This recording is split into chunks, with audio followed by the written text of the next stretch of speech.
We've been thinking about what we want and need in our lives, and we've taken a big decision.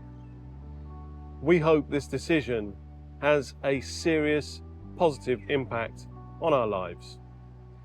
And if you follow our journey going forward from here, there's a potential that it will profoundly impact your lives too. This decision has been more scary than when we actually decided to retire early, sell everything and travel the world for the next 10 years. Why? Because it's going to be uncomfortable.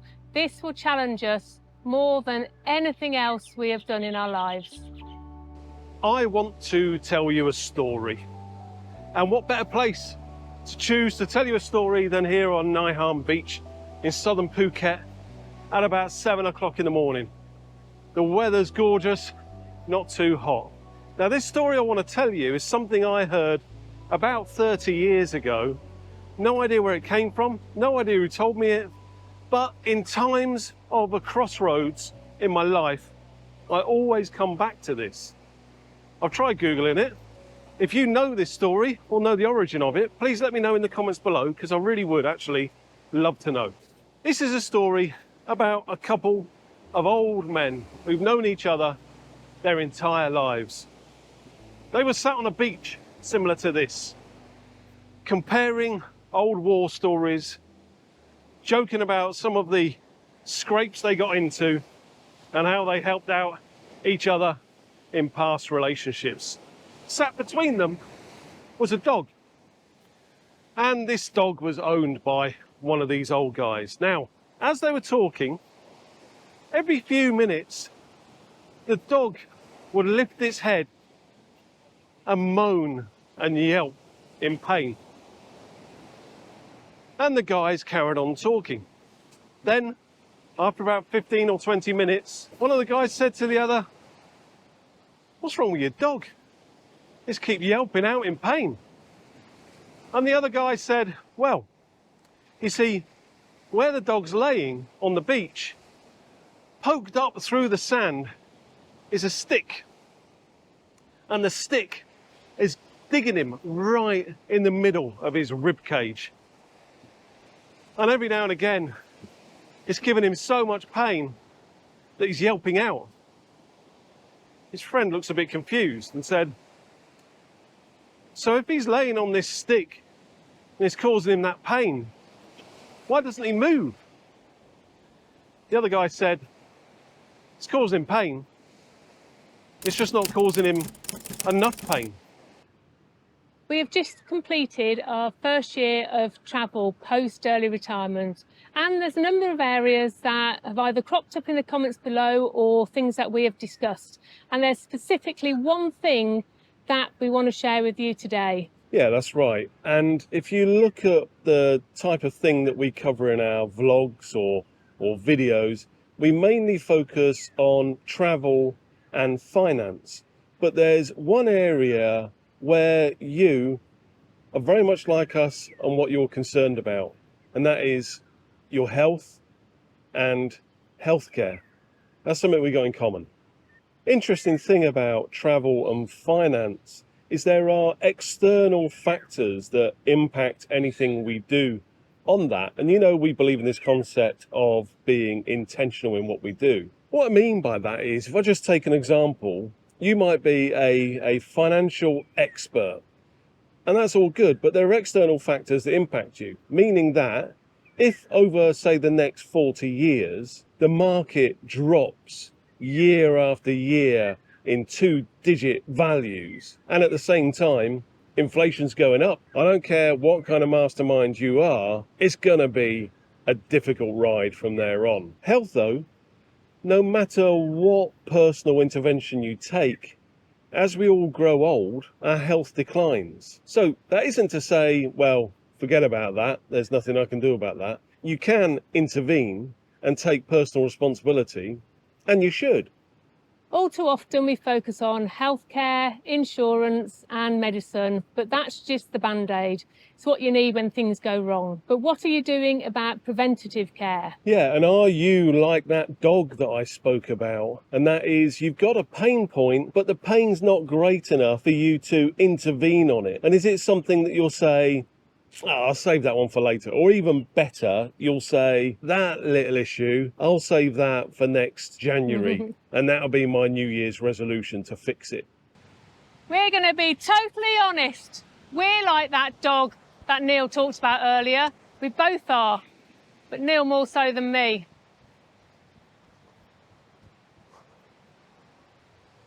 What'd you do that for? What'd you do that for? Look after your stick. Don't throw it away. We live in the here and now. You know that we're intentional in the decisions we do make, but if we're not making any decisions, we don't have to be intentional.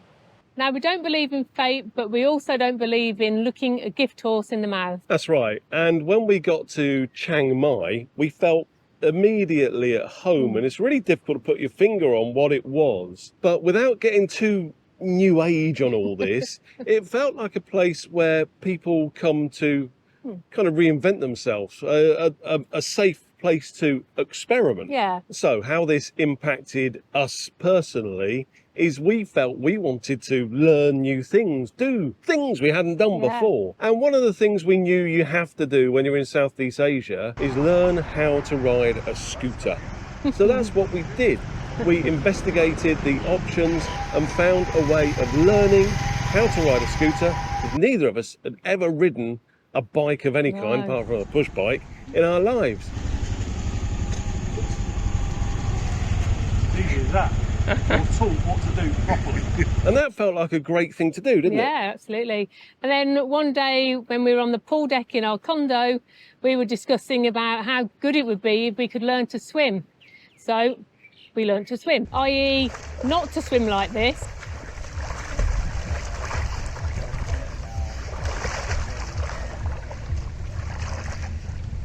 Like a swan. But we wanted to swim like this.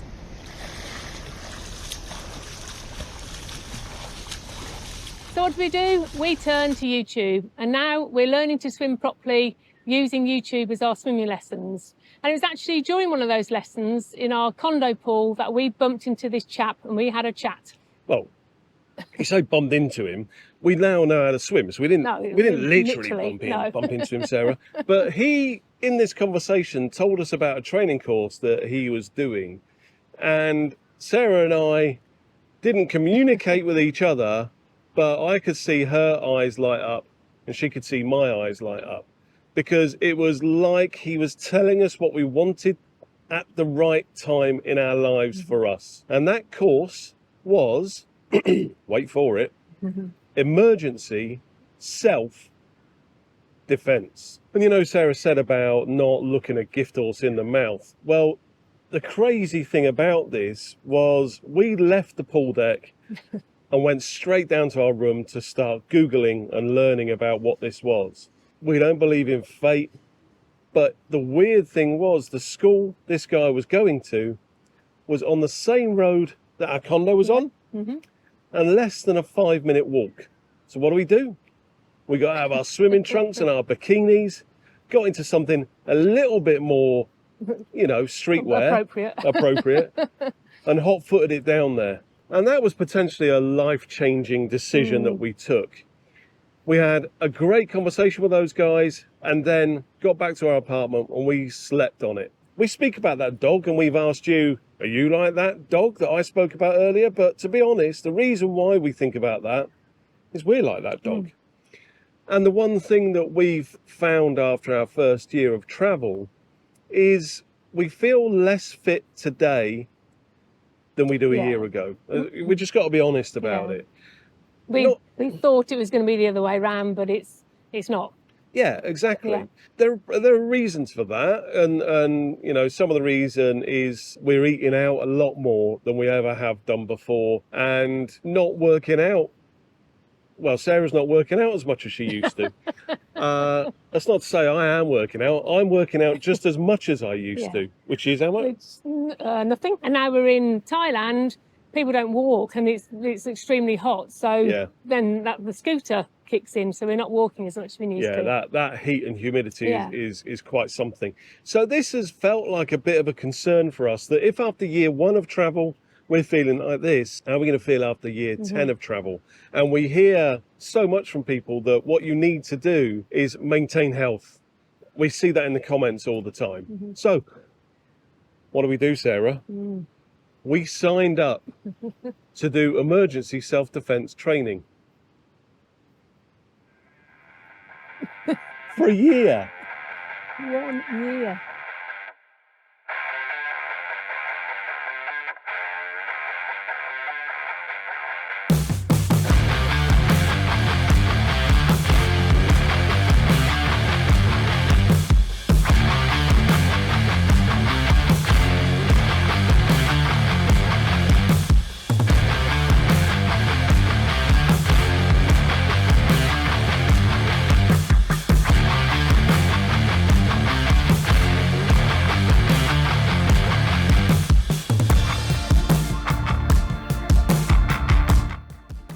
This might not feel significant to you, but this is us.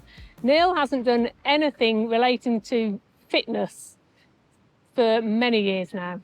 Yeah, which says many years. I can kind of pinpoint the year when I really started to slow down on my fitness. I was 12. And you did have a gym membership for a year, which you never went, remember that? I did go. Yeah, Sarah says I had a gym membership and I didn't go. I did go because back then they had a video library in our gym. And also you could get free soft drinks. So I would go there after work, stroll in, get a soft drink, browse the video library, take a DVD, go home and watch it. So I'd visit the gym regularly, Sarah. I don't know where that's come from. This course is going to give us the skills to handle ourselves, basically, which means anywhere we are in the world, if we get into a situation, we'll have the confidence to manage it. But also in this course, coupled with that, it's not just about the self-defense. We have 2 courses a week of 2 hours long, and a significant amount of those courses is to do with fitness conditioning and stretching. So we're going to be based in Chiang Mai, Thailand for the next year, and this is going to give us the opportunity to really get under the belly of Thailand. We want to visit as much of this amazing country as possible and show it to you through our eyes. But at the same time, who are we going to be a year from now? We're going to be slimmer, fitter, alcohol-free, meat-free, ripped. or will we be the same? If you haven't subscribed yet, but you want to see a real transformation story, not just a one-week retreat thing, subscribe now. This year is going to change us forever.